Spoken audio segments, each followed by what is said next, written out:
By the way, Anonymous, that's not a bravery thing. That's the whole point of dads. I'm not a father, but just as a guy roughly about that age, we're meant to be like the bulwark between you and whatever shit happens to be down in the basement. That's the whole point of us living past the age of 35. Hold hands and close your eyes. It's midnight, and you're listening to the Ghost Story Guys. Welcome to the Ghost Story Guys. I'm Brennan Storr. I'm Paul Bestel. And this is the show where we talk about spooks, specters, and all the other things watching us from the shadows beyond the campfire. Some conversations only make sense after the sun has set, and this is most definitely one. Thanks for tuning in. This is episode number 236. And as always, we're coming to you from that tiny mountain cabin you dream about, but can never quite reach. Paul Bestel, my friend, how are you doing? I'm doing very well, thank you. Very well indeed. I've been indulging my love of horror and weird programs. I was going to say, we just spent the last half hour reminiscing about 90s horror. Absolutely. Eventually we thought, shit, we got to hit record on this motherfucker. Hey, it's all In Search of Darkness's fault. Drop in another documentary that lasts forever. It's Not that feels like it lasts forever, as many of them do, but one that actually lasts forever in a good way. Yes, that's it. It's so good you don't want it to end. And that's the thing. I knew if I started watching it, I would be thinking, well, I've only got 2 hours to go and it's 2 a.m. on a Sunday night. What's the worst that could happen? And I thought, no, Paul. So I'm going to try and finish it off later this week. So on top of learning terrifying facts about historical disasters, that's been about the size of it, really. And I'm going to ask you a historical disaster question. Oh, good. I do love those. Hit me. How many times more powerful than the biggest nuclear bomb we've ever been able to build so far in history? How many times more powerful than that do you think the Krakatoa explosion was? 30. Oh, I don't think anybody would be here if it was that. No, it's 4. So that's enough. Okay. No, that's plenty. That's plenty. Yes. I always forget there was 2 tsunamis as well. The first one was 50 meters and the second one was 150. Holy shit. I tell you, I don't have many environmental horror nightmares, but giant waves. I know we've talked about rogue waves a lot on the show, but giant waves are, they're up there. Yes.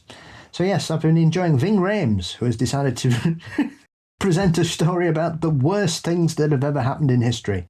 I appreciate that you lower yourself deep, deep into the minds of historical horror to present these facts to me so I don't have to, because I would get lost in despair down there. But no, you can just, nimble as a thimble, you go right down, come right back out and go, hey, Brent, let this occupy your dreams for the next 7 days. So, if you want to ruin your week, History's Worst with Ving Rhames, everyone. Okay. Well, speaking of disasters, as you know, I've been fighting the winter blues because even now the sun came out for like 3 days to tease me and then it disappeared behind a gray fog. Yes. And so I had an opportunity to join a book group, or a book club rather. And I thought, that'll be a fun way to distract myself from all the horror on the news and just the general state of things. The fact that, again, I keep convincing myself I'll never see the sun again.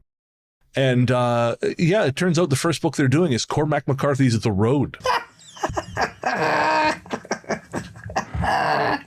Whoa, that's a light read. It's real cherry, folks. If you don't know the book, 1, it's a masterpiece. I read it a long time ago. 2, it is essentially the Bible of the end times. It is about a father and son slowly navigating their way across post-apocalyptic America.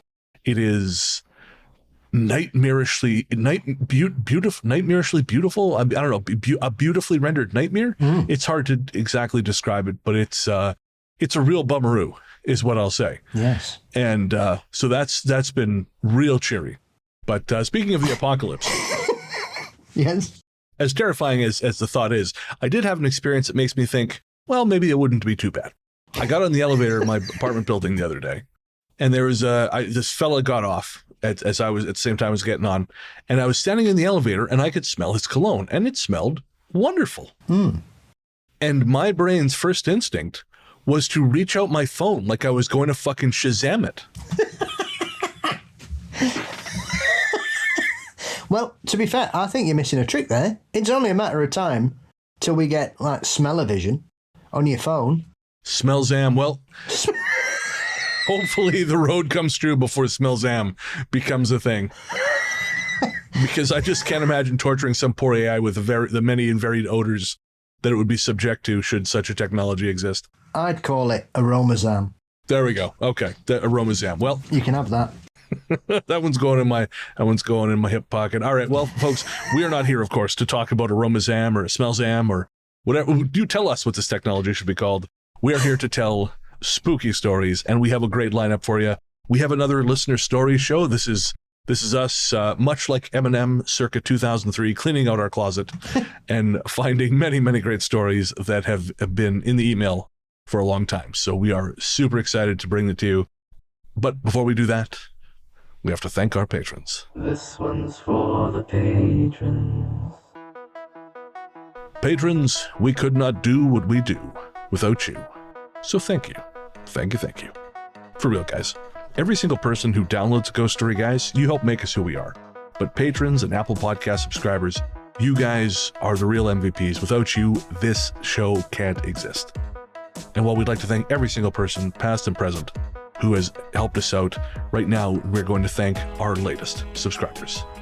They are Dave Baxter, Sammy K, Fat Cat 522. Again, thank you so much from the bottom of our terrible hearts. We cannot tell you how much we appreciate it.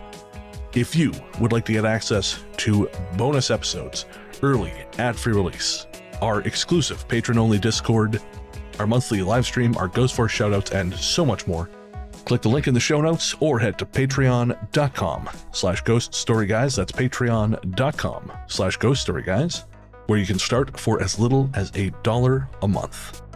And of course, if you don't want to deal with Patreon's bullshit, and who does, you can head on over to Apple Podcasts and become a Cabinista for $5 a month. Again, that's Apple Podcasts and become a Cabinista for $5 a month. And if you do that, and you would like to be thanked here, please forward me your email confirmation, and we will thank you here in this segment because we appreciate you deeply, and we want to make sure you guys get your due as well. All right, Paul, it is time to take a dive into the Wayback Machine and explore some never-before-heard stories from our listeners. We'll be right back.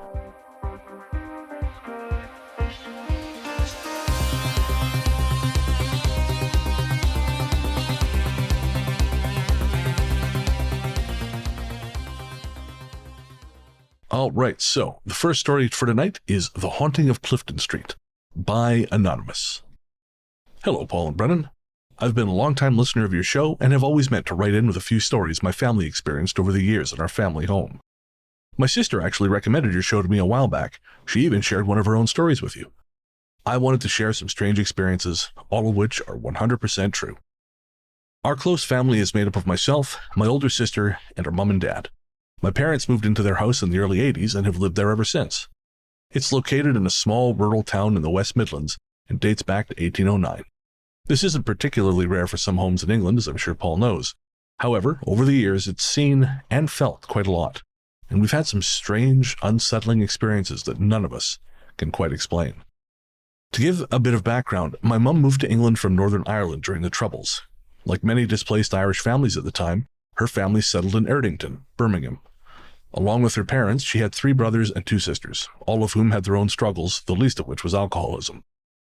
My grandfather was a heavy drinker and something of a troublemaker, and 2 of my 3 uncles followed in his footsteps. My grandmother, however, was a kind and gentle woman who struggled deeply with her mental health.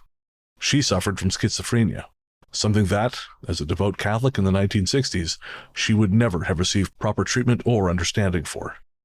Rather poetically, my mother told me of how she had died lighting candles in church. My mother has always referred to herself as a bad Catholic. I gotta tell you, we all do, Anonymous. It's part of being Catholic. If you ever call yourself a good Catholic, you have to then immediately feel bad about and call yourself a bad Catholic. It's all just part of the wiring, I'm afraid. You're not allowed to brag. No, that's it. No, it's a deep, dark mother. But anyways, I'll continue.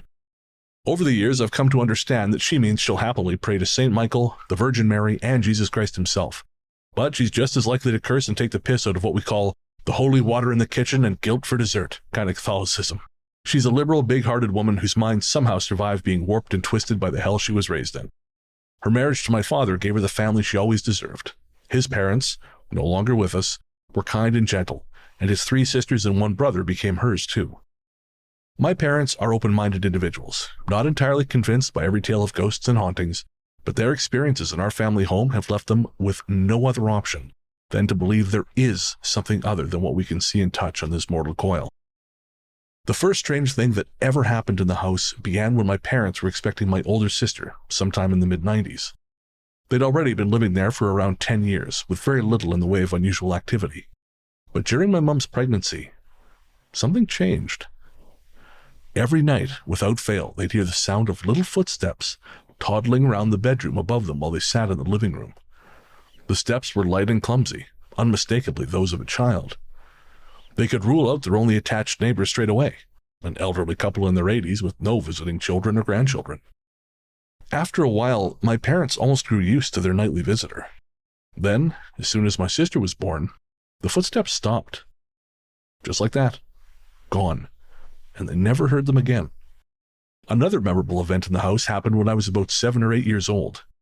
Like many children, I used to have strange dreams where I'd float around the house, drifting from room to room as if I were weightless. It's something I've only ever heard other people talk about happening in childhood, never as adults. One night I was having one of those dreams when I was suddenly jolted awake by my dad shaking me. He was looking down at me, terrified, shouting my name. After a few moments of confusion and panic, he explained what had happened. He said he'd woken to the sound of me calling out, "Dad," in the middle of the night. When he opened his eyes, he saw me, or what he thought was me, floating above his bed looking down at him. In that moment, he was certain I was dead. He jumped up, ran straight to my room, and found me lying there, fast asleep. He shook me awake just to be sure I was still alive. I realize a lot of spooky things can happen when you're a child. Explanations range from overactive imagination to innocence to that idea of being closer to the veil. But there are some experiences I've had in that house, as a teenager and even as an adult, that I just can't explain. When I was about 13, and my sister was about 15, our parents would often have the neighbors over for drinks. They'd bring their 2 children, Amy, 6, and Natty, 5, not their real names. My sister and I would usually entertain the kids while the adults chatted in the kitchen. One evening, everything was perfectly normal. Parents drinking and laughing in the kitchen, kids playing in the living room, until something strange happened. Our living room has a door in the corner that leads down to the cellar. When my parents first moved in, they had it tanked and converted into a small sitting room, but it's always had a cold, slightly off feeling about it. Not terrifying, just odd. That night, I noticed Amy standing at the top of the cellar steps with the door open, staring down into the darkness. She was usually full of energy, bouncing around non-stop, so seeing her still and quiet was already unusual. I asked, "Amy, what are you looking at?" Without taking her eyes off the bottom of the stairs, she said, "Who is she?" and pointed downwards. My heart sank. I knew my sister and Natty were both behind me, and the adults were still in the kitchen. I did what any 13-year-old would do, completely shit myself. I'm 42 years old, Anonymous, and I would do exactly the same. "Who is who? There's nobody there," I said, trying to sound calm and gesturing for my sister to come over. I can just sort of imagine that, Paul, like, what do you mean? Get the fuck over here. Get the fuck over here right now. I've certainly had that experience. Fucking hell. What are you doing? Get over here. There's nothing there. Just come and sit down and it'll be all right. Okay? Amy frowned and whispered, "That lady, I don't like her." My sister and I looked at each other. Neither of us wanted to look down those stairs. As expected, there was nobody there. My sister and I were not exactly brave at that age, so naturally we ran straight to our dad to check the cellar for subhuman ghost ladies. As expected, there were none. That's totally legitimate, by the way, Anonymous. That's not a bravery thing. That's the whole point of dads. I'm not a father, but just as a guy roughly about that age, we're meant to be like the bulwark between you and whatever shit happens to be down in the basement. That's the whole point of us living past the age of 35. Or usually telling all women, it's just your imagination. Yeah, those are the 2 flavors of dad you get. The two flavors of male over the age of 35. Dickhead dad or dangerous dad. All right, so Anonymous goes on. For years, that was the end of it. The cellar went back to being a games room, and later, after my sister and I moved out, my parents converted it into a spare bedroom. They even put in a big double bed for when either of us came home with partners to stay. Since Amy's terrifying conversation with thin air, we'd all been down there countless times. No bad energy, no strange sounds, no ghostly women lurking in corners. That is, until I was about 20. It was around Christmas time, and I'd brought my then partner home to visit my parents. My sister and her partner had the spare room upstairs, which meant, as the younger sibling, I drew the short straw and got the cellar. Honestly, I didn't mind. It wasn't creepy, just a bit cold. The only downside was if you needed the loo in the middle of the night, you had to climb a flight of stairs, stumble past a sleeping dog or two, and find your way through the dark to the bathroom. That night, we went to bed as normal. Sometime in the early hours, I woke up and saw a woman standing over me. I know in hindsight that I must have either been asleep or in that strange place between dreaming and waking. I know this because if I'd been truly awake and seen that woman standing there, I would have screamed the fucking house down. She was completely white in every manner of the word, and her hair was long and black. I couldn't discern any facial features on her. She stood and watched me for a moment before walking slowly around the foot of the bed. Then she stopped on the other side, staring down at my partner. What's strange is that I didn't feel afraid, not even a little. In fact, I remember feeling calm, almost comforted, as if she was watching over me rather than threatening me. It didn't last long. Either she left, or I drifted back to sleep. I honestly couldn't tell you which. In the morning, I didn't think much of it, because I hadn't felt scared or in danger. It never occurred to me to mention it to anyone. I just chalked it up to a vivid dream and got on with my day. It was a few years later that the whole thing came up again. My partner at the time had turned out to be a real piece of shit, and we'd broken up. Same with my sister. I guess that's relationships in your 20s for you. One day, the two of us were chatting about ghosts and weird things that had happened in the house. I mentioned almost offhand that I'd once seen something strange down in the cellar. Before I could even finish the sentence, my sister looked me dead in the eye and said, "Was it the white woman with the long black hair?" I stared at her for a moment, unable to process how she could possibly know. Then she told me that she had seen the same woman years before, back when she was staying down in the cellar with her ex. She explained how, even then, she had felt as though the woman didn't like her ex, that she was watching over her, protecting her rather than threatening anyone. Another strange incident, a short one, happened to my mom some years ago. As I've mentioned, she came from a turbulent family, where her brothers struggled with violence and alcohol. She lost touch with them for about 20 years. My sister and I never met them growing up.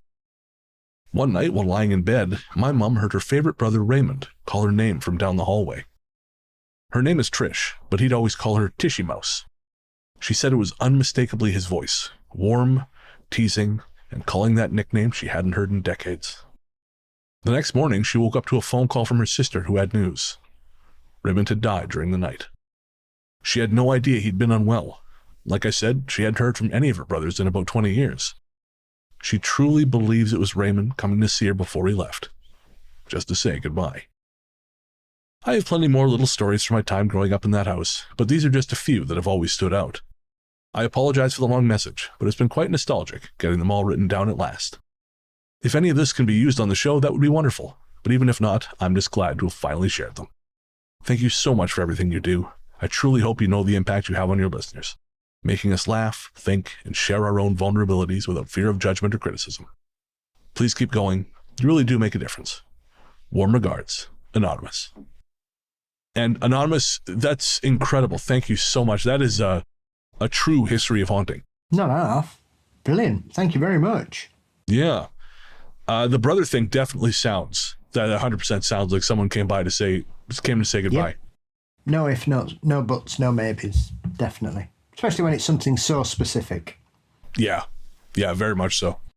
That's lovely. And I was trying to find some other stuff, because obviously we don't know exactly where they're from, but I was sort of looking around Birmingham and Erdington, and there's two things I found, one of which is in the notes and one of which I've intentionally kept from the notes because I didn't want you to see it until we recorded. So are you familiar, the one that's this is just more of a true crime thing than anything, but it's one of those weird coincidences. Are you familiar with the murder of Barbara Forrest? The unsolved murder of Barbara Forrest, yes. And the strange parallels it has. Yeah. So why don't you tell us about it then? Because if you're familiar with the case, I'd rather hear about it from you.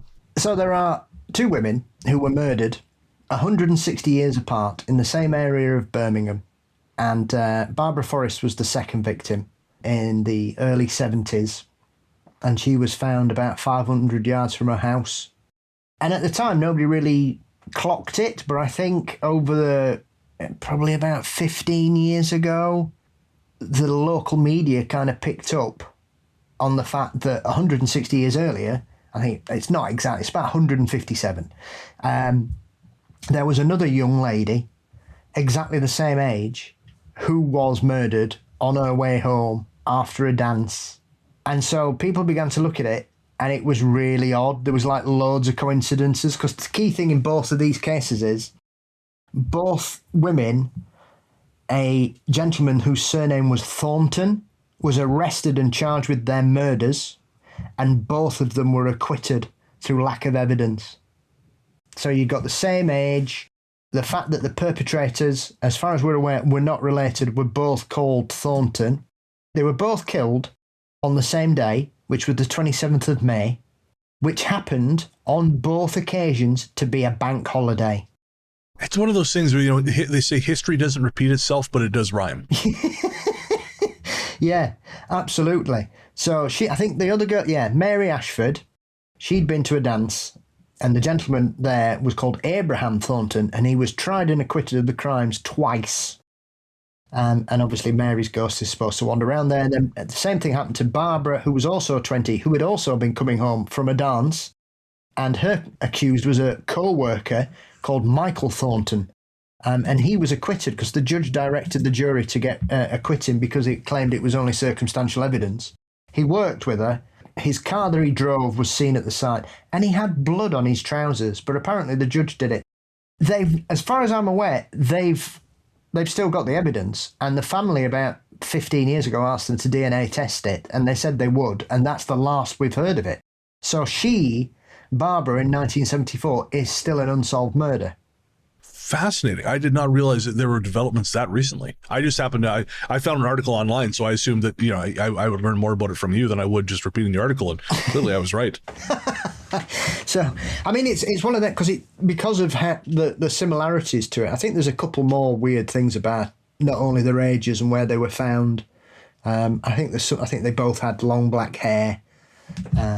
Both alleged assailants had the same surname, which is quite peculiar. And they were both murdered on the same day, which the chances of it landing on the same date, 157 years apart, is quite remarkable, really, you have to say. Huh. Well, again, Anonymous, thank you so much for sharing. That was a wonderful story. And I'm saying that now because I don't want you to think that is associated with the story I'm about to tell Paul in any way. It is simply a coincidence of location. But Paul, you are, or have been in past, a maven of English nightlife. Yes. Are you familiar with the Subway Club in Birmingham or Tunnel City? I have heard of it. I've never been. Okay, well, in that case, have you heard of the legend, fabled among residents of that club, denizens of that club, of the Birmingham Piss Troll? The what? The Birmingham Piss Troll? Correct. How can they tell the difference? So the club is next to a canal bridge. All and right. supposedly, there is a gentleman who likes to hang out under that bridge. And when people decide to take a leak off it, this man emerges from the shadows and stands under it and then scuttles off into the night. And according to one particular, a number of people, I found multiple articles on the Birmingham Piss Troll. According to this one Reddit post, the club isn't as popular as it used to be, so I'm not sure what has happened to the Piss Troll, but I'm sure he continues to touch the hearts and minds of Birmingham in his own special way. Well, it's certainly very different to Manchester Canal's pusher, isn't it? They've got a pusher and Birmingham's got the Piss Troll. To be honest, I wouldn't be surprised. We know there are weird people out there, especially lurking around at 4 a.m, hiding under bridges. That wouldn't surprise me, but I've never heard of that. I find that amazing. I've never stumbled across that. So yeah, I will look into the history of the Pistrol. I thought We you all were going to learned throw something else at me. I was a bit prepared. I thought you were going to mention Thornton Road, which is one of my favourite poltergeist cases, which is unsolved. Oh, no, I'm not familiar with Thornton Road. So Thornton Road was an area which for several years in the late 70s and early 80s was under siege by a mysterious assailant who was wanging enormous pebbles and stones through residents' houses, to the point that the police were staking out the estate every night. They never found anybody. And people were having thousands of pounds worth of damage. They all had to put screens up and wiring and everything, because one person had all their windows replaced, and then within a week they'd all been smashed again. It cost $4,000. This is like 40 odd years ago. That's a fucking fortune. And there's a brilliant interview, which I think was on Arthur C. Clarke's Mysterious World, on the episode called Things Go Bump in the Night. And he was really annoyed, this chief of police, because he was, in my time here, we have had 7 murders, 3 of which we had no clues to at all. And yet we have solved every single one of those murders here. And yet this incident at Thornton Road has been going on for years, and we cannot get to the bottom of it. And here on my desk is a collection of the pebbles. And so it was a mystery. And people said, oh, well, it'll be somebody hoaxing.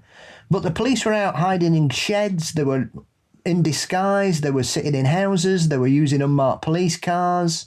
They never, ever found anyone. They didn't find any catapults. They didn't see no witnesses.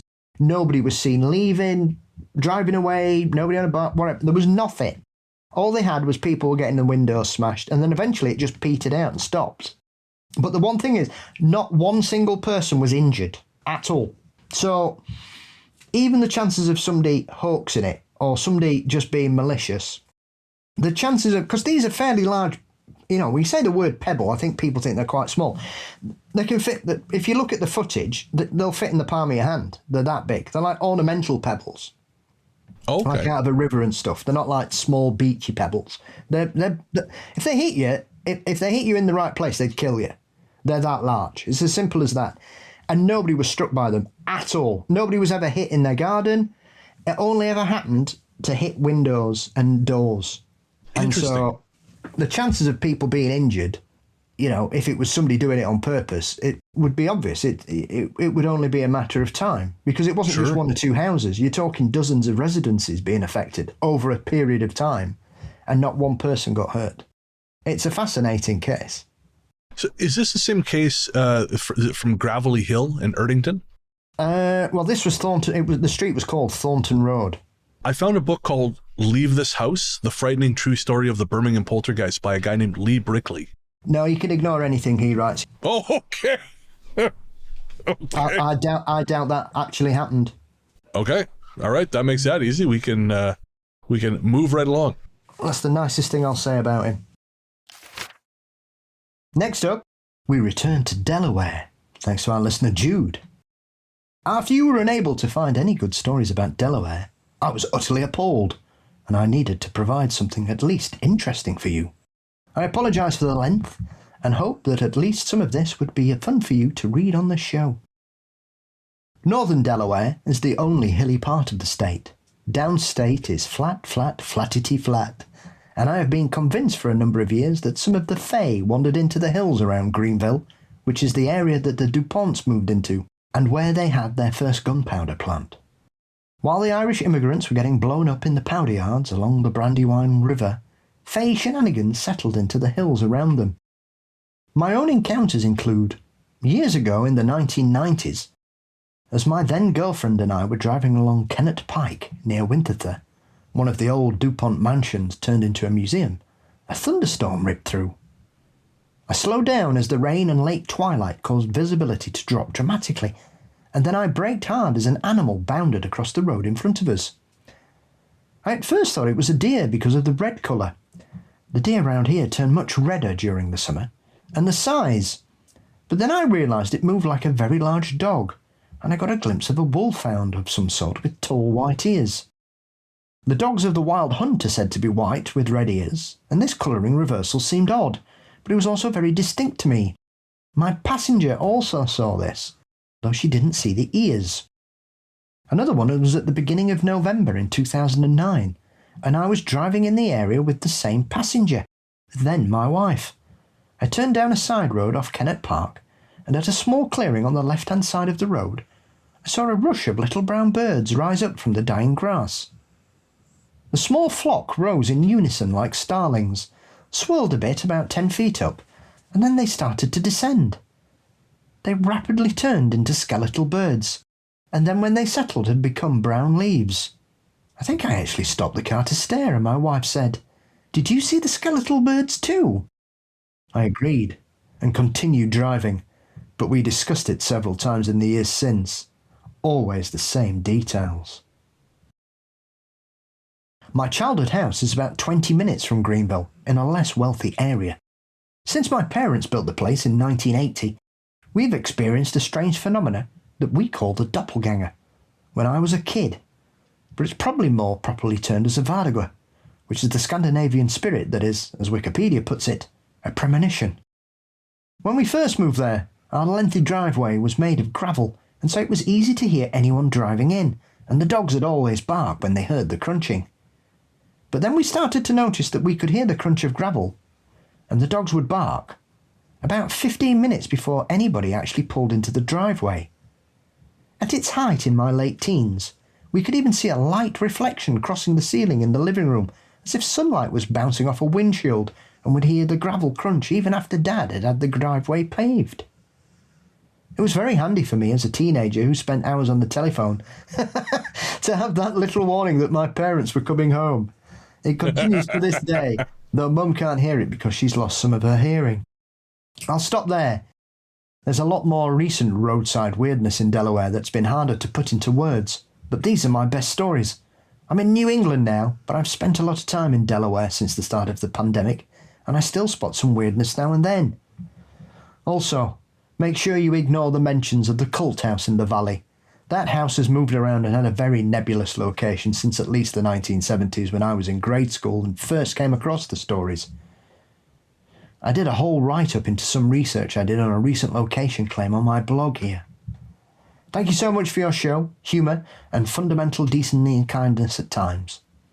Thank you so much for your show, humour, and fundamental decency and kindness at all times. You have accompanied me on a number of trips to and from my birth state. Best, Jude. Well, thank you, Jude. Absolutely. Those were more interesting than anything we presented on the Delaware episode. Maybe this is the secret of Delaware, that it's some freaky shit going on there that people don't want to talk about. Maybe, yeah. I mean, I have never heard of anything like the birds. Nope. Never. No. Because it's not just the transformation from living to skeletal. It then transforms again, which is nonsensical. It's baffling. Yeah. I mean, I once saw a flock of birds disappear at about chest height from a long distance away the very first time I was in the Sierra Nevada mountains. But I sort of just assumed that was like maybe I lost them in the heat shimmer or something. I never saw anything as incredible as them turning into skeletons. Although weirdly, when I did my very first Jungian meditation a while back, a baby bird skeleton was one of the things that I found when I was sort of like mentally digging. Fascinating stuff, Jude. Again, I tend to think that I don't think there's anywhere that doesn't have activity. I think there's just people are less inclined to talk about it. You know, like we learned that from Saskatchewan and Manitoba when we did the Canadian stuff last summer. There are places where people talk about it less, but it's not really happening any less. I think it's all to do, because that's strange, because it's basically you've got a weird cryptid thing and then a strange supernatural occurrence, which are both unusual, even in both particular fields that they would be entertained in. Yeah, that's it. Mind you, oddly, I did find a mention of a cryptid in Delaware that I had never heard of before. I can't remember where I pulled it from, but this person says, I used to live in the Little Heaven / Bowers Beach area, and I'd often hear people talking about having seen a half monkey / fox kind of creature. Something like the front half was monkey, back half was like fox or dog. It walked on knuckles in the front. It was much larger than a fox, about the size of a large dog. It didn't We never heard about it barking, but they claim it had a very nasty hiss/growl from people that nearly hit it on Mulberry Point to Barrett's Chapel, the building, not the road, and then outwards to Old Bowers Road, the whole length of Skeeter Neck included. Supposedly sightings happened over a 15-year period. And I've never heard of anything like that, but then this is not exactly my area of expertise. Does that sound familiar to you? No. It sounds like some Resident Evil ass shit is what it sounds like. I've never come across. I mean, there's some strange combinations of creatures over the years, but the fox monkey of Delaware is not one of them I've stumbled across, I have to say. The Lusker is probably the best example of a combined cryptid, which Jeremy Wade made a very intriguing observation when he went looking for it, because the Lusker is in the Caribbean. The island that's got the blue holes, where they've got those incredible sort of sinkholes in the islands, and it's pure blue. I can't remember which one it is. Is it Antigua? And there are these incredible formations where basically the ground has just collapsed and it's created these in sort of sinkholes that connect to the ocean. It's on Belize. That's where it is. And so the Lusker, the locals have spoken about this creature for years, and it's essentially a shark-headed octopus. What Wade was suggesting is that it could simply be a very aggressive type of octopus that we're unaware of, because we know octopi can change their shape. And so he said, well, why can't it be an octopus? All the descriptions have the tentacles at the back and sort of a smooth, pointed, like a shark's head. But octopi can be seen, especially if they're going fast, in that kind of shape. So it does look a bit like a shark if you're not too sure, or you're not really aware of the abilities of octopus, which I would imagine people 150 years ago were not that aware of, because most of them live under the sea and people can only go under for a certain amount of time. So that was quite interesting, because as soon as he said that made real sense, and therefore he didn't dismiss it and say, no, they're wrong. He just said, no, it's probably misidentification, but we've clearly got a because the people go down there all the time and vanish. Nobody knows where they go. They just disappear. There was that documentary they made about that with Eric Roberts, Sharktopus. Just the whole thing's laid bare. I mean, and then of course Sharktopus, when it took on Whale Wolf, that was another myth exposed. Oh, blimey, I've missed all the biggies. So no, I've never come across that. That may be. I'd like to know what the tribal law is there, because that's an interesting question. It might be one of those that's attached to the tribe and it's just been repurposed in modern parlance to pull it away from its indigenous origins and has become something else. Yeah, entirely possible. Before we get back to the Delaware stuff, while we were talking about the underwater thing, I found this BBC article from 3 days ago. Have you seen this? The unexplored deepwater worlds in Caribbean revealed for first time? No. So according to this article, which I won't read the whole thing, it's quite long, scientists on the first expedition beyond the island's shallows have discovered an underwater mountain range, a massive blue hole, coral reefs apparently untouched by climate change, and never before seen sea creatures. Operating 24 hours a day for the last 6 weeks, researchers subjected cameras and other equipment to extreme water pressure, recording as deep as 6,000 meters or 19,700 feet. This is the first step into an environment people have never seen and in some cases didn't know existed, says Dr. James Bell, leading the expedition of the British research ship RRS James Cook. So I'll send you that article because I think that you might find that interesting. And of course, someone's going to try and drill for oil there tomorrow. So we should enjoy the pictures while we can. Absolutely. Well, let's not forget, more people have walked on the moon than been to the bottom of the sea. The true undiscovered country. Indeed it is. There's some very odd shit down there. Not half. And that's not even including the creatures. Like the Marianas Trench, they didn't realise it basically, the bottom moves, and they didn't realise it because they kept taking measurements and it kept changing and they didn't understand why. But the bottom moves, it throbs. Oh, I don't love that at all. It's like it's pulsing. Nope. 0 stars. We're going to go right back to Delaware because that makes me very uncomfortable. I'm going to include a link to Jude's article about the Delaware cult house as well, because I love research stuff like that. Because obviously, anytime you hear about a cult house or a Satan house or whatever, you can just write it off, right? Like that's not a real thing. unless you're in the film Psycho Killer. It's whatever you think it is. It's not that. And so I love articles like Jude has written here. The other thing I wanted to share was a little piece about the allegedly haunted Deer Park Inn in Delaware.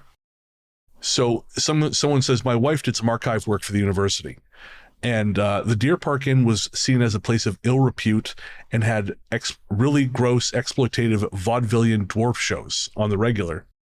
So that when Edgar Allan Poe went to speak at the University of Delaware, that was his first stop. And he got so pissed there that when he left, he fell face first into a puddle. And his lecture was that day. So he had to borrow a suit several sizes too small to give his speech. So he delivered his talk drunk, dirty, and in a comically small suit. So everything else about the Deer Park Inn is just marketing, but the real story is that Edgar Allan Poe made a colossal ass of himself there and delivered a speech completely off his face.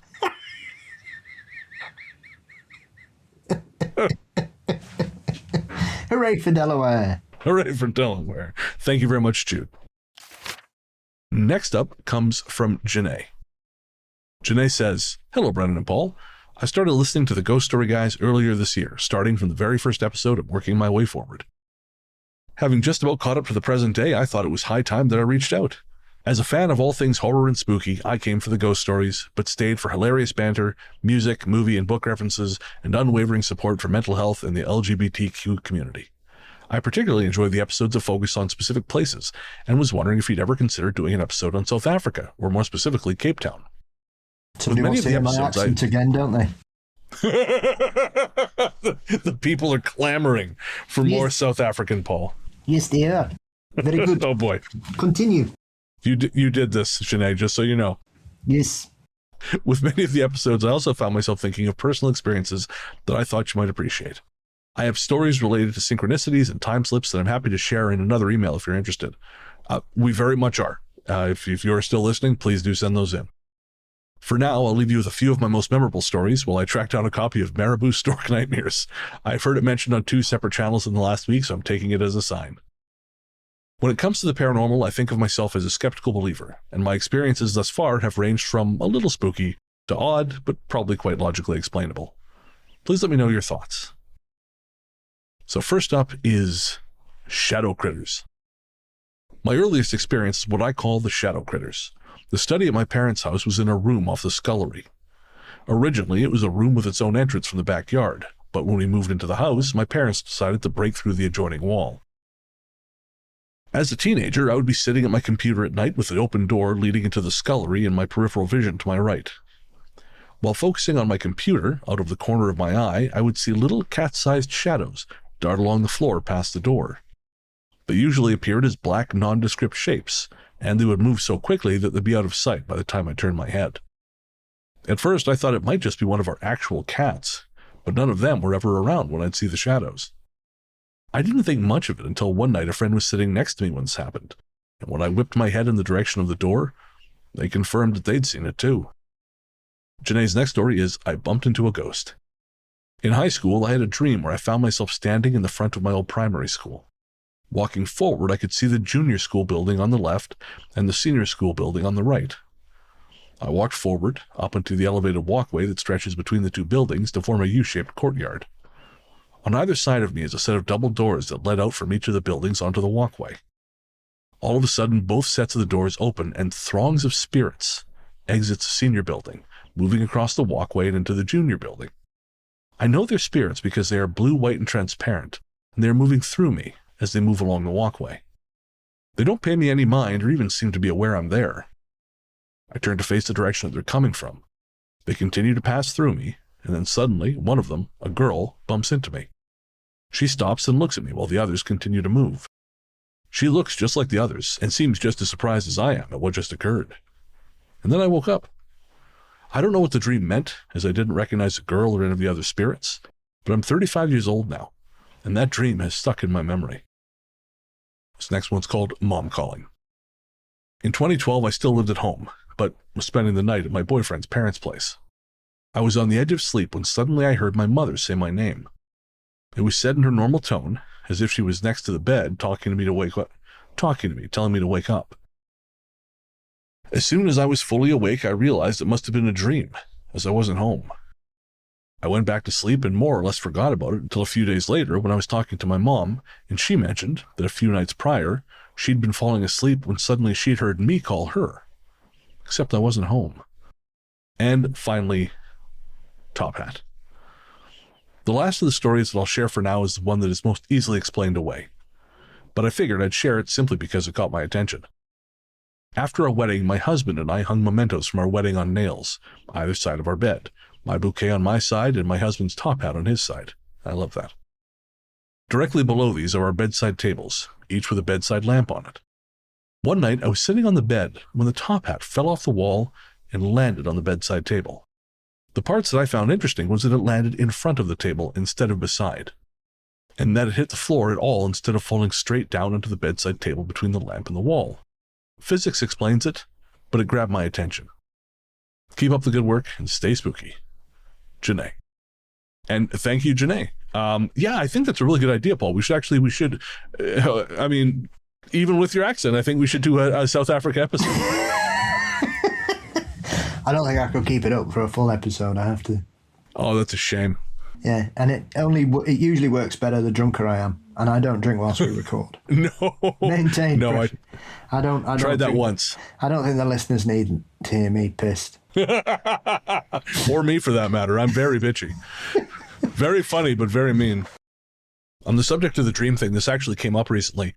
So one of our mutuals on Instagram is a filmmaker who, I mentioned this because of what happens at the end of this. I don't think he thought about it when he posted it. But anyways, so he posted this text exchange with someone in his life. The caption was, "This just happened. What the fuck do I do with this?" And basically he had texted whoever this person was and said, "Oh man, I had the craziest dream that you guys had a kid, or that you guys were expecting a kid." And whoever he was texting says, "Oh yeah, no, we are due in August."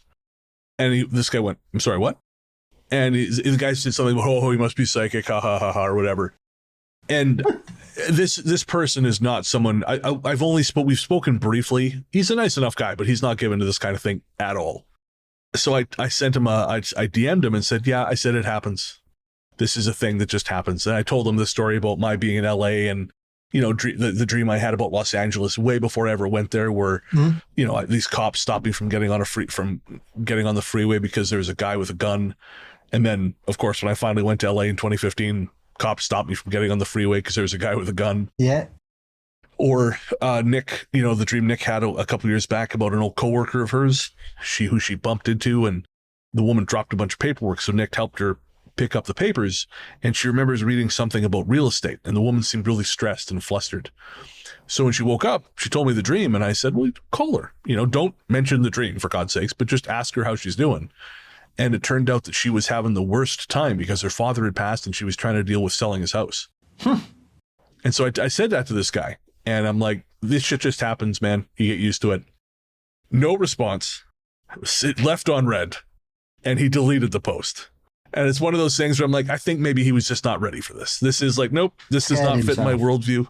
Yeah, this doesn't fit my worldview at all. Who the fuck are these people? Nope, absolutely not. Delete.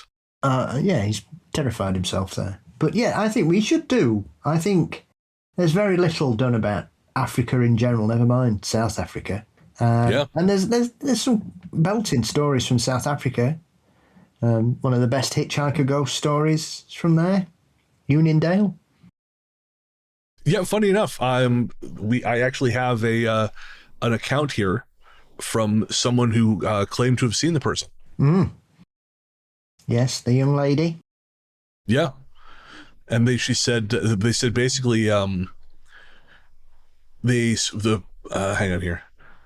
We were all fresh in varsity, so we were curious and idiots. We got to Uniondale. It wasn't even that late at night. It was about 8 or 9. We were all listening to music, talking cack, and we suddenly saw a chick on the side of the road, but not like on the hard shoulder, more like on the left side of the lane, so you'd have to swerve. Luckily, we weren't doing a hectic speed as we were so close to town. My friend swerves. We all look to our left. We see the woman, and by the time we pass her, she is gone.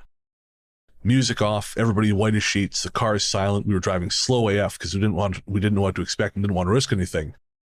We got to the guest house, and without any of us saying a word, the receptionist just said, "I see you met Maria." And that was pretty much it. Yeah, there's dozens of witnesses. Police as well. That's crazy. So yeah, that's a great idea, and I'll put that on the slate. You know what? I'm gonna bring it up on the Google Doc right now, because otherwise I will forget. Groot slang as well. The Groot slang. Of course. It's a giant elephant-sized snake that lives in caves and will eat wayward travelers if they're not careful. That sounds fearsome. That seems a good thing to be afraid of. Mm-hmm.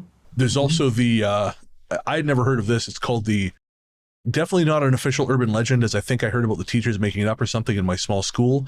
But when I was little, there was a story about some sort of goblin that lived in the ceiling called Sakabula. Oh, you're familiar with that one too, eh? Yeah, it's a child stealing thing. So it's not just prevalent in schools. It's fairly well known. Okay. It's one of those that it's a bit like Krampus. If you're naughty, it'll come for you. Right. Yeah, it says it would pull you up into the ceiling, which is terrifying visual. Jesus. I think they've got another one in South Africa, which is definitely an urban myth, which is called Inky Pinky, and that did the same kind of thing. Came up. Yeah. I've heard of that one. I mean, you got Tokolosha as well, the little people. Apparently that one, they put the beds up on bricks. Yeah. Because he's too small, he can't get into your bed. Yeah, you've got to have a bed of a certain height, which is a strange one. But he's very similar to the chupacabra. It likes to drink the blood of goats. Oh, okay. Okay, well, Janae, yeah, absolutely. We're South Africa episode is on the books. We've got one more listener stories episode after this, and then maybe we'll fire it up. We'll see what we can find. Take a trip to Joburg. This is all on you, Janae. This is all your fault. All right. So while we all recover from Paul's South African accent, we're How do you know I'm not South African? And it's my English accent I'm putting on. What have we done? Do you know that for true, Brennan? Well, while I find an adult, we're going to take a quick break for some ads.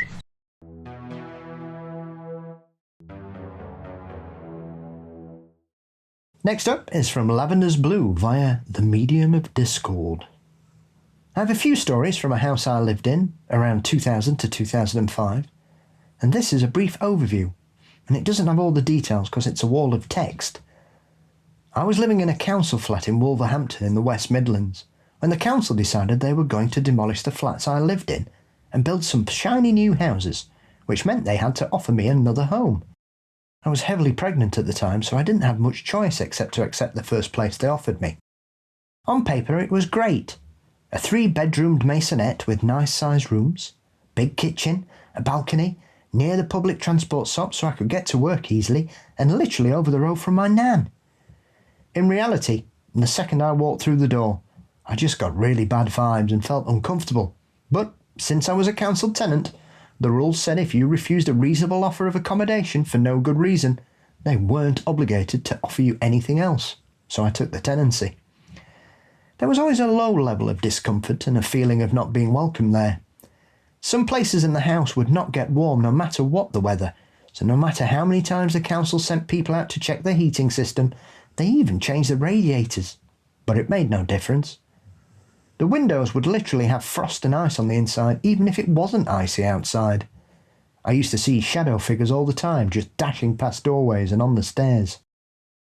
Most of them were person-sized, no details, just a vaguely human-sized shaped figure that was gone almost as soon as I saw it, but it always seemed to have a slightly threatening aura to them. I used to see smaller shadows too that felt and looked more like a cat, but that one always felt much friendlier. Other things that happened were pretty much bog-standard haunted house crap. Things would get lost and reappear in random places, the odd puddle of water in the middle of the floor, which was a real pain in the ass, by the way. Noisy toys that would make a noise without being touched, which is a blooming nuisance at 3am. My now ex-husband was the type of husband Brennan and Paul bitch about. I must be imagining things, being forgetful and so on, Just an all-round great guy who refused to see anything wrong. It was obviously me, or my daughter, who was a toddler by now, who moved his keys from the key rack and put them in a box on the very top of the floor-to-ceiling shelving in the spare room. I'm 5'1". The child was toddler-sized. There was no way either of us could have reached. He was 6 foot, and even then he needed a step-ladder. We only found those keys when we were packing to finally move out. Anyway, enough of the waffling. It was when my daughter started talking that things got really, interesting. She'd sit in the living room chatting away like kids do, and one day she made a comment about the lady that didn't like Daddy. I asked a few questions and she told me about the lady with long brown hair, buggy eyes, and a green dress who lived in the corner, which was one of the cold spots, coincidentally, and didn't like Daddy because he shouted too much. And to be fair, the corner lady did have a point. I told her not to worry. The lady couldn't do anything and wouldn't hurt her. And I dropped her off at her granddad's, then saged the shit out of that house. We didn't hear about the lady again. The other incident that sticks out was hearing her talking in the bedroom. She was around 3 or 4 at this point and was supposed to be going to sleep. But I could hear her talking to herself and replying back. But I couldn't tell what she was saying. I went into her room and told her it was after her bedtime and that she needed to try and get to sleep because she'd got nursery in the morning. She said she was trying to sleep, but the other little girl wanted to play and wouldn't let her.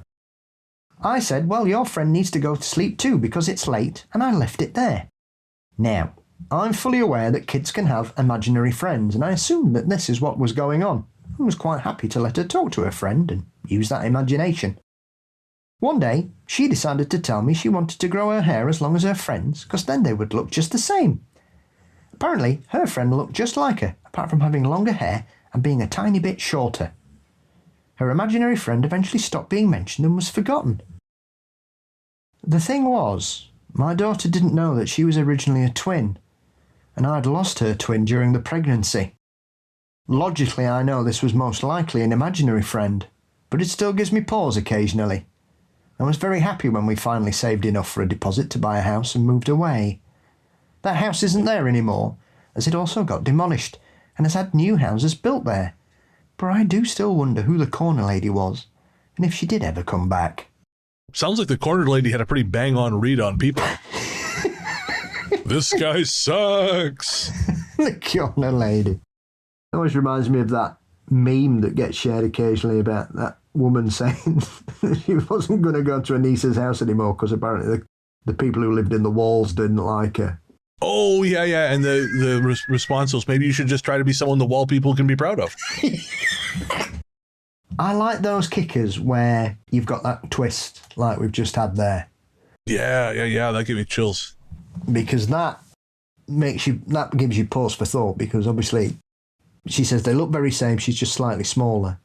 Why would you look the same if you were a twin? So I mean, I think the way my family dealt with losing a twin was much healthier, in that they blamed the surviving daughter basically until the day she died. You know, that just seems like a way healthier way to deal with the loss of a child in utero. Just treat my grandmother like a curse.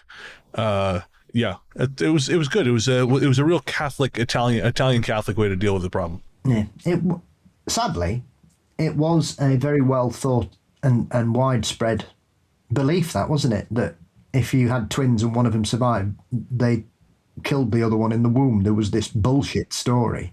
No, I didn't. Okay, so I didn't know this was a generalized belief. I just thought my family were assholes. Oh, yeah, no, it is. It's one of these stupid, horrible things to try and explain stillbirth or losing a child in such terrible circumstances. So I've seen it in British folklore. So I would imagine there's probably other places that have a very... It's one of those shitty things. You know, losing a child's bad enough without, you know, the local gossipers making up bullshit stories about, oh yeah, well, they were probably having a scrap in the womb. Shut up, you fucking idiot. If you can't say anything sensible, shut up. I'm glad we have TikTok now to keep those people mollified. If they're worrying about whatever the fuck clavicular is, they're not worried about people's issues with their birth. Yeah, there's all kinds of bullshit things that women were told. You know, oh, it's your fault. Of course. You know, I mean, that hasn't changed. Well, this is sadly true. But, yeah, it's just one of those shitty things that people used to pass off as fucking medical evidence when it's just bitter, stupid crap that ruins people's lives. Yeah, that's what Facebook is for. That's what we've got social media for now. Spreading medical misinformation and ruining people's lives. Well, if you say, I really like bananas, somebody will reply, oh, so you fucking hate oranges, do you? You bastard. Or as one guy put it, a 13-year-old communist will excoriate you for looting the Windward Islands. Yeah. I always just like replying to those kinds of people as, sounds like the kind of thing a nonce would say, mate. And then I block them. I do admire that about you. I see you on Threads sometimes. It just I just can't be bothered half the time. I think every now and again I'll be like, you're a disappointment to your family and friends, and then I'll block them. But that's very rare. I usually do that if someone's pissed me off over on the Instagram, but that's very rare. Typically, I just ignore it. Yes, I insulted a famous person, a Z-list celebrity the other week, who is renowned in the UK for basically being a wonder bra model. There's a lady called Caprice, who seems to be one of those women that has sold her soul entirely for evil. And she was basically criticising the Epstein survivors. And so I just said, well, look at the state of you. The last time I heard you mentioned was when you were claiming that you weren't drunk driving and it was your thrush cream that made you over the limit. And then I blocked her as well. Fucking idiot. And she did. Yeah, I remember that now. I it's Caprice Bure. Yeah. I recognize the name from Maxim magazine in my youth. Yeah, so she's become a bitter, twisted racist in her old age, it would seem. Well, must be all the Botox. As we were discussing on the last Talk Spooky, that's what sells. That's where the money is. Being a piece of shit pays. I don't give a shit. No, you and I don't give a shit. But I don't know. I'm willing to be tempted. I'm willing to have the devil be like, Bren, come over here into the Garden of Gethsemane. We have a big fat check. But it hasn't happened yet. I just want to be tempted by evil once, Yeah. Well, it depends who's tempting you, doesn't it? That's the thing. Yeah, that's fair. I can think of a few people who, if they had that check, it would be tough to say no. Yeah. Strange enough, talking of South Africa, Charlize Theron's got my number every day, you know what I mean? She turned up, trying to buy my soul. I'll be saying, you can have it, love. I don't care.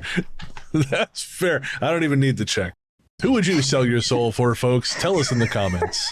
God, I hope the answer is no one. I hope the answer is no one.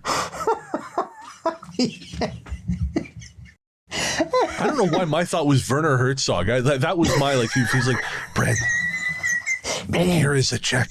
Come to the dark side. I'd be like, yeah, man, let's go. What are we doing? I actually just bought his new book. He talks about how it kind of bugs him sometimes when people have him saying all this kooky shit. Like there's a random word generator that's like him and Slavoj Žižek talking to each other and just saying random insane mutterings. And he's like, I'm not really that guy. When I say things, there's a point to it. I'm not just talking out my ass. But then we're mutuals on Instagram with Jacob Rice. Are you familiar with him? The Hey Man? Yes. Yeah. So we're mutuals with him now on Instagram. And he just posted that Herzog's neighbor has found one of his, because he does videos in Werner Herzog's voice. He has just found one of Jacob's Herzog videos and was taking it next door to show him. And so he was bricking it. And knowing what I do now from the book, I'm like, I don't think he's going to love that, but I guess we'll find out. Yeah. Herzog's a treasure. He needs protecting. 100%. He needs protecting at all costs. Yeah, no, I couldn't agree more. I think I've told you before, I saw him on a panel at AFI Fest, and he was so gracious because he was arguably the most famous person on that panel.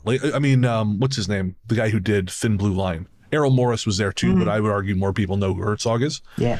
And anytime someone asked him a question, which was often, he would find a way to deflect that question over to one of the other panelists. Like, he was so careful not to monopolize a conversation, and I admired the shit out of that.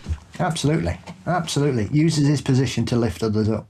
Yeah, I was so impressed by that.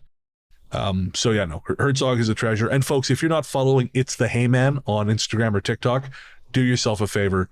Very, very funny guy. I'm trying to lure him over to Ghost 3 Guys and Friends at some point. We'll see how that goes. I don't know if he's a believer or not, but he's just seems like he'd be a fun guy to chat to. So we'll see if that'll happen. But in the meantime, give him a follow. He's very lucky that Klaus Kinski's dead, because if he didn't like it, Kinski would come round and kill him, and then he'd be a ghost. And he could You're join not us. wrong. He might do it anyways, just for fun. What a weird fucker that guy was. Maybe he's the bug-eyed green lady in the corner in that house in the West Midlands. It's Klaus Kinski in It's all drag. coming together. While we process the implications of this revelation, we're going to take a second ad break. We'll be right back. And don't forget, if you're a patron, even for $1 a month, you don't have to listen to any of this ad nonsense. Emily, Ghost or Imagination? From Sarah. Hi, Brennan and Paul. A few weeks ago, I emailed to ask Paul about some glasses I'd heard clinking during a visit to a haunted hotel, and you were both kind enough to respond. That exchange led to a strange moment. I was sitting in my garden listening to episode 193. I've been working steadily through the back catalog from the very beginning, so each episode has followed on in order, with listener stories and extras in between.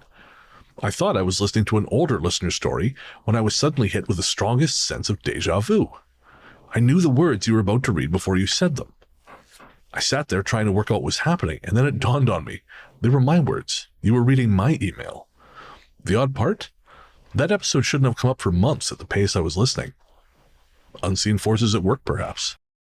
Anyway, I'm now a subscriber, earlier than I'd planned. I signed up through Apple Podcasts because Patreon keeps booting me out and removing my subscription, which means I still have 231 episodes to get through. I planned on waiting until I'd done all the usual episodes, but I couldn't tolerate one more tickle-to-death advert. I was on the verge of tracking down the host and doing more than tickling him, and not in a pleasant way.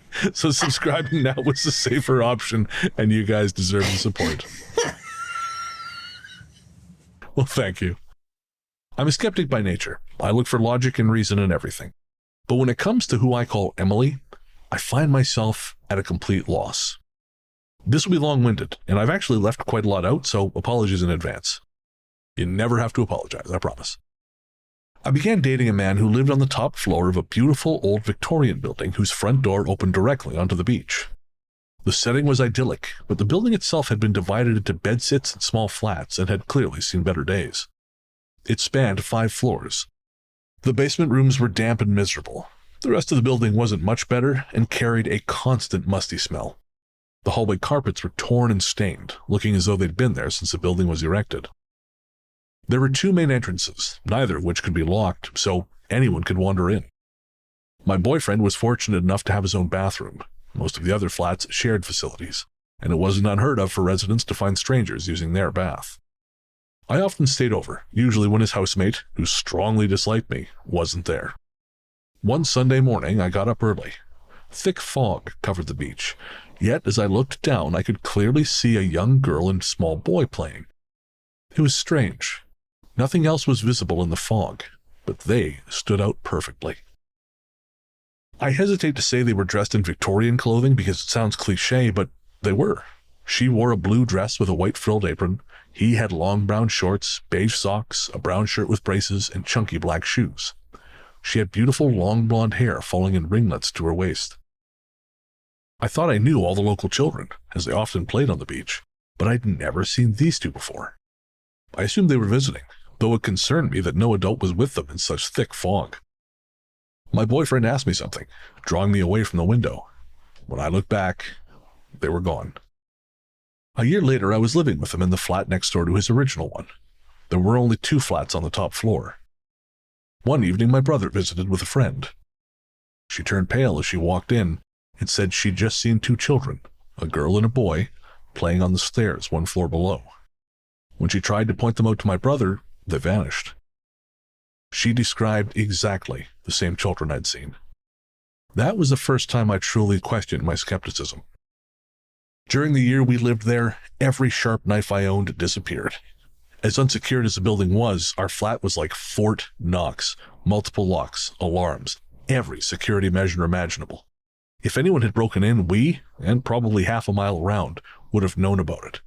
Yet the knives simply vanished. The first physical experience happened while my boyfriend was night fishing. I felt someone tugging at the bottom of the blanket. Assuming it was the dog, I turned to tell him to jump up on the bed. Yes, I let dogs sleep on the bed with me. I don't know where else they would sleep, quite frankly. If I had a dog, that's exactly where they'd be sleeping. Only to realize he was already there, shaking and staring at the foot of my bed. The covers were then yanked hard enough that what had been tucked under my chin ended up at my waist. Oddly, I wasn't frightened. I said aloud, "Not now, it's late. I need to sleep." It stopped. After that, it became a regular occurrence, like a tug of war with unseen hands. The dog began leading into us when he walked, as though someone invisible was beside him. The day after the first blanket incident, I saw him walking alone down the hallway, leaning as if pressed against an unseen person. One day I was cleaning the bathroom when my neighbors banged on the wall for me to come round. I locked and alarmed the flat before leaving. When I returned, the cleaning cloth I'd been using had disappeared, replaced by a brand new one. The next day I found the original cloth inside the oven. I once organized all our DVDs alphabetically by actor. My brain occasionally insists on odd projects. A week later, we came home to find them all turned around and out of order.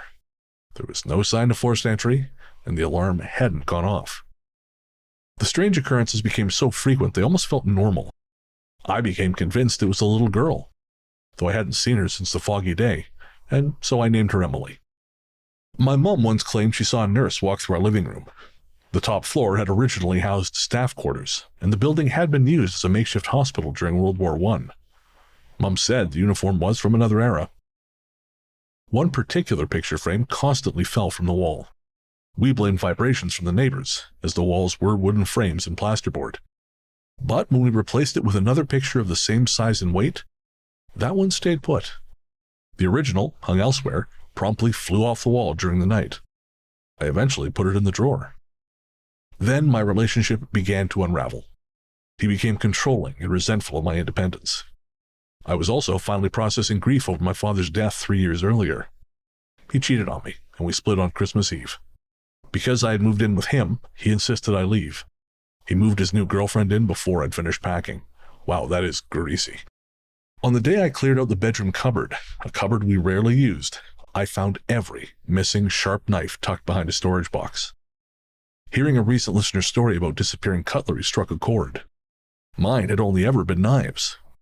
I sometimes wonder, was she protecting me?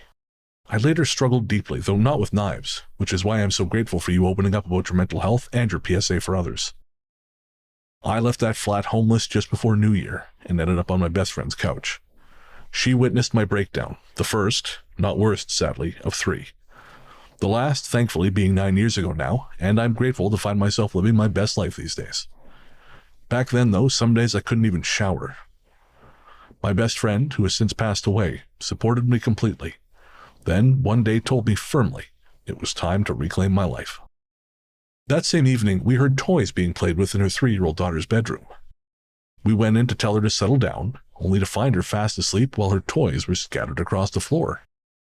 On another night, she called out, asking us to tell the other children to be quiet. She described an older girl and a little boy. She's 33 now, and still remembers the noisy children. One night after we'd gone out, another friend asked who had been at the house. She'd seen a girl matching Emily's description, standing at the living room window, waving. Activity intensified, footsteps racing down the hall, objects going missing. Once my friend knocked her drink. We both watched it tip, then somehow right itself without spilling a drop. She said she felt an arm brushed against hers to steady the cup. The stronger I became emotionally, the more active the house seemed. Then, one Saturday evening, as we listened to a new album, the banging and footsteps became relentless. The stereo volume began sliding up and down on its own. We watched the slider physically move as the music blasted at full volume. My friend finally said, "She won't stop until you tell her to." So I did. I said, "Enough, Emily. I'm okay. Life is good. Thank you for coming with me, but it's time for you to go." I saw her then, the same girl from the beach, but translucent this time, surrounded by a soft blue aura. She peeked around the door frame, smiled broadly, then we heard her run down the hallway. After that, she was gone. I've faced far harder times since, times that truly tested me, but Emily never returned. I did dream of her and the boy once more, standing in my friend's kitchen. A decade later, my brother was researching our family tree and found a distant cousin named Emily, buried nearly 100 miles away. I'd never visited the churchyard, but when we did finally visit, my brother jokingly asked me to guess where her grave was. I described its exact location. Left at the path, right at the next, third row, fifth grave on the left. We were stunned to find her exactly there. I don't believe it was the same girl. I have theories about ancestral memory and DNA that might explain my knowing how to find the grave. Still, it was strange. More recently, I realized my great niece and her younger brother look identical to the two children I saw on the beach, and in my dream. Connection or coincidence? I honestly don't know. I have many other experiences. Lost time, a conversation with a friend I later remembered had died years before, even what I once thought might have been an alien encounter when I was 7. But I've taken up more than enough of your time. Thank you for reading, for the brilliant podcast, and for the genuine belly laughs you have given me. You're exactly the tonic I need. Sarah. Wow. Sarah, thank you so much. Damn, Paul. That's powerful. Yeah, there's a lot going on there, really. So thank you, Sarah, for sharing that, firstly. I mean, we've had this before, haven't we, where people initially think that they've got a ghost. We've had a couple of shadow people stories where it sounds like it's a bit of a scary haunting, but the longer it goes on, the more sort of protective it seems to be. Yeah, it's it's a tough one. I mean, when the sharp knives started going missing, I started to wonder if there was a protective element. You know, like I was having a conversation with someone a little while back, and I've only ever self-harmed once with a knife. It was a very, very long time ago. It was more than 20 years ago. The doctor I ended up seeing threatened me with hospitalization, and that kind of ended that. I know, but I was having a conversation with someone about gun ownership. You know, I don't think it's impossible for someone to own a gun. Like, I'm not totally opposed to it. I know lots of people who like to go shooting. They're responsible gun owners. I myself have shot a bunch. I quite enjoy it. And this person asked me, well, why don't you buy one? You know, there's lots of rod and gun clubs around here. And I said, well, one, they're very expensive, but two, I know that it would not be safe for me personally to have a gun in my house. And not because I think it's going to go off, but because I worry that I would use it on myself in a moment of extremity. I know that about myself. There have been at least a dozen times in my life where I know for a fact if I possessed a gun, I would no longer be here. So that's it's a non-starter. It's just not safe for me. Maybe in this case, Emily knew something that Sarah didn't. Yeah, definitely. Conversely, the fact that the boyfriend kicked her out on Christmas Eve suggests that maybe he was also a danger. I mean, who knows? Well, maybe that's what I mean. The ghost was hiding them from him, not her.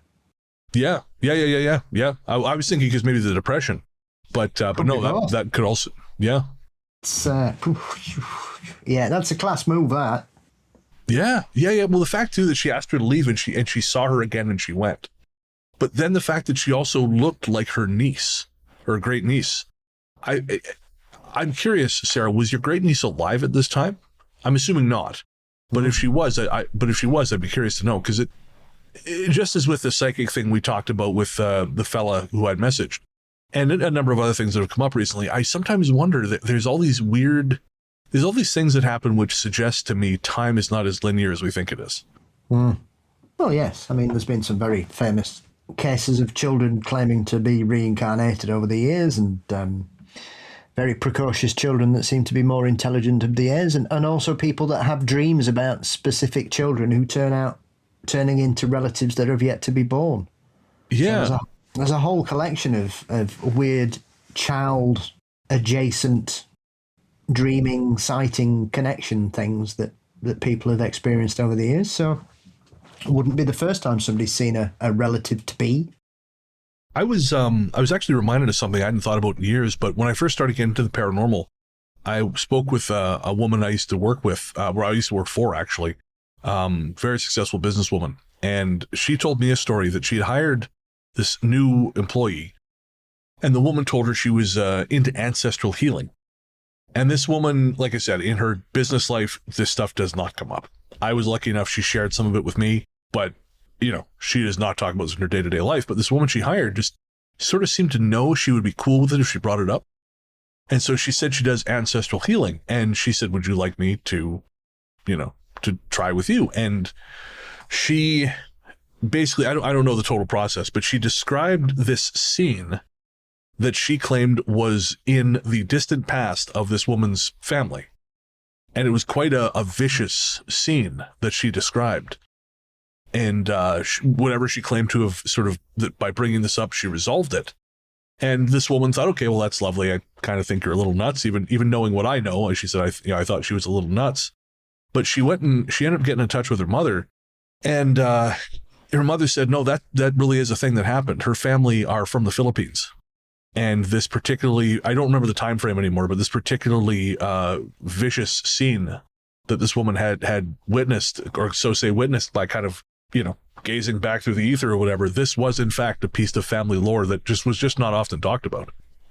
So this seemed like there was, there was something to it. So Sarah, you might be onto something with your sort of, your genetic memory and stuff like this. I think there are so many mysteries of the human experience that we are simply unable to understand, full stop.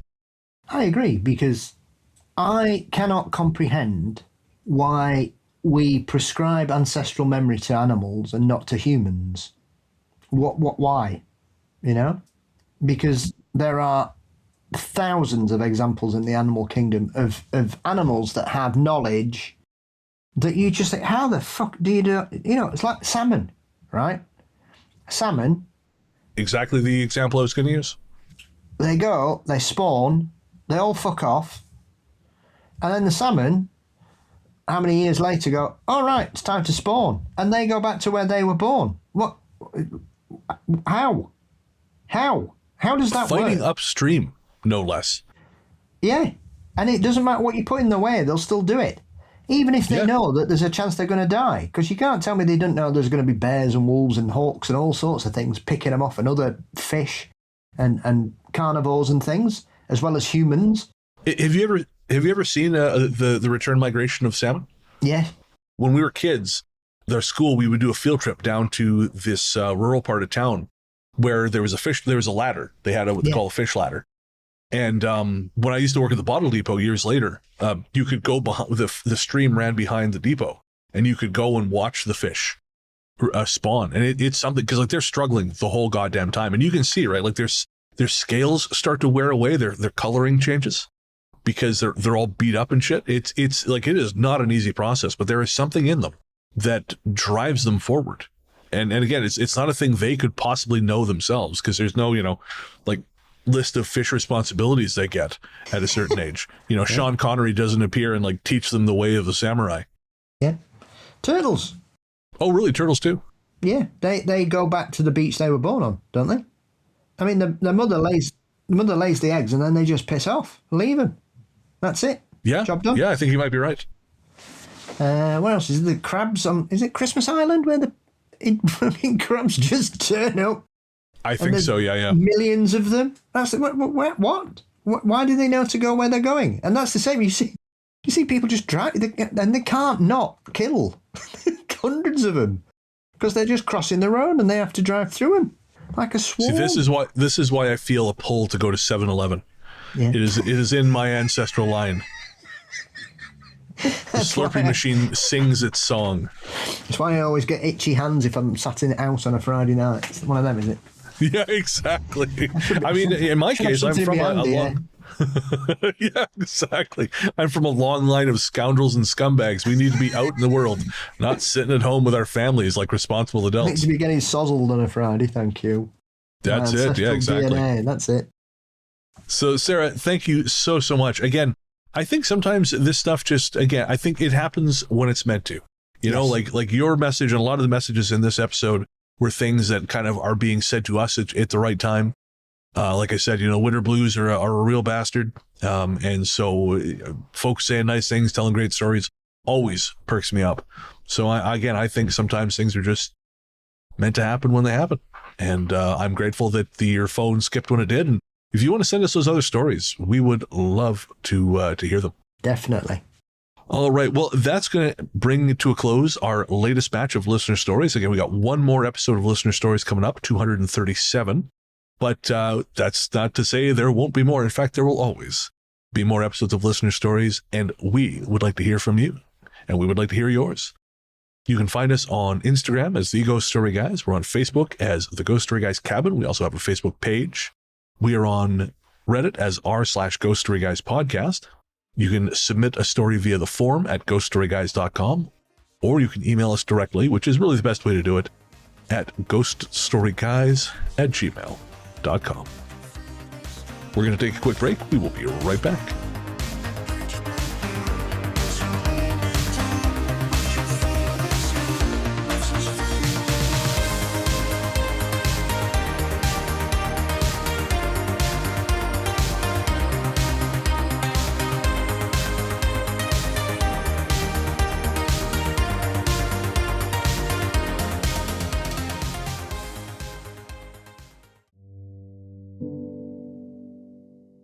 Hey there, listeners. Before you reach for that skip 15 seconds ahead button, I promise you this isn't an ad. We wanted to take a minute to talk to you about mental health. On this show, I've always tried to be as honest and open as possible about my struggles with depression and anxiety, because even though we've come a long way towards acknowledging the very real damage these things can do, there is still way too much lingering stigma about reaching out for help. And when you start to feel like there's no help, it's easy to start feeling like there's no hope. But Paul has joined me today to remind you there is always hope and there's always help. We're not going to try and talk you out of self-harming right now, because we know that's not how it works. Instead, what we wanted to do was tell you something now and hope that should things get bad, you'll remember it and make a phone call or send a text message before you make any permanent decisions. As someone who knows all too well just how important mental health can be, it's never too late to reach out. In Canada, the number to call is 133-456-4566. In the USA, the new number to call is 988. That's 988. In the UK, the number to call is 116123, or text SHOUT, that's SHOUT, to 85258. In Australia, the number to call is 131114. However bad shit seems, it will pass. And no matter what your brain might be telling you at any given moment, and believe me when I say I know this intimately, there are people who love you and people who care deeply about how you treat yourself. Should a time come when you find yourself despairing, please know that we've both been where you are, and there is a way back to the world. Take care. Welcome back. The Ghost Story Guys are Luke Greensmith, who helps us find our stories. He's also host of the Luke Lore podcast, available everywhere fine podcasts live. The captain of our paranormal journey is Mr. Brennan Storr. And of course, my friend and co-host is the one, the only, the inimitable Paul Bestel, host of Mysteries and Monsters. Paul, what's coming up on M&M? I am delighted to welcome Rob Kirkup from the show How Haunted, as we dive into some of Northumbria and Cumbria's strange legends, including a lot of chat about strange things at Chillingham, the non-existent history behind Britain's most notorious torturer, John Sage, and much more besides. So it was nice to finally speak with Rob, because obviously I listened to his show. And yeah, good. There'll be subtitles available for anybody outside of the north of England at certain points of the conversation. Very cool. And where can everyone find you online? You can find Mysteries and Monsters across most social media networks and sites. And I will have two things that will be confirmed over the weekend on social media channels. Exciting. Watch this space, folks. And of course, we'll post it over on our social media once these things are public. You can find me as Largely the Truth on Threads, Instagram, Blue Sky, and Letterboxd. And you can find my horror fiction show, Fear Daily, co-authored with Brandon Scheck-Snyder, everywhere fine podcasts live. I'm back. I've written a couple more stories for that, so we should have some new material out there soon. You can also listen to me narrating audiobooks on Audible. I've just released These Haunted Times Volume 6, written, of course, by Ruth Roper Wilde, and you will not find better archives of British ghost stories than those written by Ruth, and you will not hear them better than narrated by yours truly. Again, that's These Haunted Times Volume 5 and the brand new Volume 6 over on Audible. Aside from the aforementioned 2 secrets, Paul, do you have any guest spots coming up? Not right now. Okay. Well, one of the secrets you know about, but the other one is going to be a surprise for you. Yes, I do. I'm very excited to see what the other one is. One will be on Sunday evening. This will come out Tuesday, so it should be out by the time you fine folks hear this. Again, check the Ghost Story Guy's social media or Paul's social media for the details. I recently returned to Where Did the Road Go? Chatting to Soraya about it was a listener's stories that he had that we reacted to, which was a lot of fun. And so that should be out for patrons in probably a week or two, and for the general public about a month after that. And of course, you can find all of our guest spots archived at ghoststoryguys.com. Just scroll down, you'll see the blog, and click the tab for guest spots. Everything we've ever done, by and large, is linked there with an embedded player, so you can hear it or watch it to your heart's content. Like I said at the top of the show, we could not do this without our patrons and Apple Podcast subscribers. You guys allow us to keep this show going. We are deeply grateful to every single one of you for it. If you want to join the team and you're financially able to do that, you can click the link in the show notes. That'll take you to our Patreon. You can go there directly at patreon.com/ghoststoryguys, or you can sign up to become a Cabinista on Apple Podcasts. We have a bunch of different tiers, from $1 a month for ad-free shows to early release at $5. You also get bonus shows. We just dropped an hour-long conversation between myself and Paul for March, in addition to other shows like Ghosts I've Met, Host Adventures, other things that we kind of drop as and when, but you always get at least one piece of monthly bonus content, in addition to early ad-free releases and a whole bunch of other stuff. You've also got, at this point, years of material in the back catalog to keep you busy. Also, we have our monthly live stream at the $10 level and up, and then from there you get the Ghost Force shoutouts as well. Again, to learn more about that, click the link in the show notes, or head to patreon.com/ghoststoryguys. Or if you just want the early ad-free release and bonus content, sign up to become a Cabinista on Apple Podcasts. Our theme song, Radio, Into the Darkness We Go, is composed and performed by Peter Kursov of Pizzanta Music. Find more from him by searching for Pizzanta Music wherever you get your tunes. And I think that's going to do it. We'll be back next week, but until then, Into the darkness we go.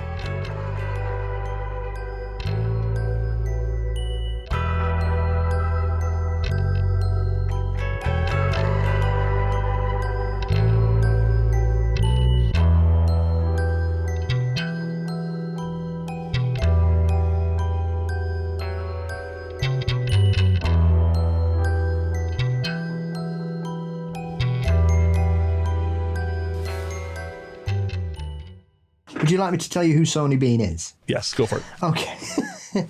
So there is a legend in Scotland, but it's known across the UK, of a gentleman who was known as Sony Bean, who was allegedly the head of a clan of cannibals that lived in a cave in Scotland, who would eat any passers-by. And this went on for years, apparently, and they killed hundreds and hundreds of people. And this story has been passed around through time and whatever.